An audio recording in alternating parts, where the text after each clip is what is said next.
കുറച്ചുകൂടെ വ്യക്തമായി പറഞ്ഞാൽ പാപത്തിന് പരിഹാരം ചെയ്യാൻ ഊനമറ്റ കുഞ്ഞാടായി ഭൂമുഖത്തേക്ക് വന്ന യേശു ക്രിസ്തു. അവനെ നോക്കിയിട്ട് യോഹന്നാൻ സ്നാപകൻ വിളിച്ചു പറയുകയാണ്,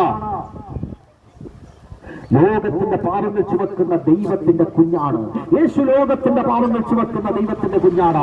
എന്തുകൊണ്ടാണ് അത് അങ്ങനെ വേദപുസ്തകം പറഞ്ഞിരിക്കുന്ന അറിയാമോ? സകല മനുഷ്യന്റെയും പാപം യേശുവിന്റെ മേൽ ചുമത്തപ്പെട്ടു. എന്റെ പാപം ജന്മം കൊണ്ടും കർമ്മം കൊണ്ടും ഞാൻ പാപിയാണ്. എന്നെ കേൾക്കുന്ന സകലരും പാപികളാണ്. നമ്മുടെ മുഴുവൻ പാപവും യേശുവിന്റെ ശരീരത്തിന്മേൽ ചുമത്തപ്പെട്ടു. പാപത്തിന് ജഡത്തിൽ ശിക്ഷ വിധിച്ചു എന്നാണ് വിശുദ്ധ വേദപുസ്തകം പറയുന്നത്.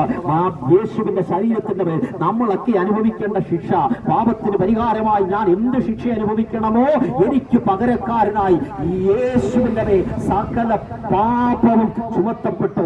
അങ്ങനെ യേശു നമുക്ക് വേണ്ടി പാപമായി മാറി. പാപം അറിഞ്ഞിട്ടില്ലാത്തവൻ മനുഷ്യർക്കു വേണ്ടി അവൻ പാപമായി മാറി. കാൽവരിയുടെ മരക്കുരിശിൽ യേശു മാനവകുലത്തിനു വേണ്ടി യാഗമായി മാറുവാനിടയായി തീർന്നു. യേശുവിന്റെ മരണം ഒരു സ്വാഭാവിക മരണമല്ല.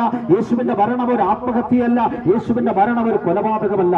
മറിച്ച് യേശുവിന്റെ മരണം ഒരു യാഗമായിരുന്നു, ഒരു അകൃത്യയാഗമായിരുന്നു. മാനവകുലത്തിന്റെ പാപം മുഴുവൻ തന്റെ മേൽ ചുമത്തപ്പെട്ട് ലോകത്തിന്റെ പാപങ്ങൾ ചുമക്കുന്ന ദൈവകുഞ്ഞാടായി യേശു ക്രിസ്തു കാൽവരിയുടെ മലയിൽ കരങ്ങൾ വിരിച്ച് യേശു ക്രിസ്തു രണ്ട് കാലുകളും ചേർത്ത് വെച്ച് മൂന്നാണുകളിൽ മേൽ യേശുവിനെ യാഗമാക്കുവാനിടയായി തീർന്നു. യേശുവിന്റെ ശരീരത്തിൽ നിന്നൊഴുകിയ രക്തമാണ് മാനവകുലത്തെ പാപത്തിൽ നിന്ന് വിടുവിച്ചത്.